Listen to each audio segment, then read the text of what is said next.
এটি প্রাথমিকভাবে মনে হয়েছে যে দুই পুলিশ কনস্টেবলদের মধ্যে, দুই সদস্যদের মধ্যে তাদের মধ্যে হয়তো কোনো বিষয় নিয়ে তর্কাতর্কি হয়েছে এবং তারই ফলশ্রুতিতে হয়েছে। যদিও এটি আমরা পুরো জিজ্ঞাসাবাদ করার পরে, যে কনস্টেবল করার পরে হয়তো আমরা বিস্তারিত বলতে পারি। তবে এটা প্রাথমিকভাবে মনে হচ্ছে এটা সাময়িক উত্তেজনার কারণে হয়তো এটি ঘটেছে, এর বাইরে খুব বেশি না।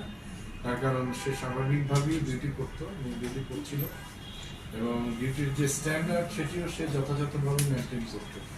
কাজে এটা তাৎক্ষণিক কোনো একটা প্রতিক্রিয়া হিসেবে ঘটনাটি করতে পারে, যেটি আমাদের কাছে মনে হয়েছে। যদিও এটি খুব সুনিশ্চিত করে বলার জন্য আমাদের আরও কিছু তদন্ত করতে হবে।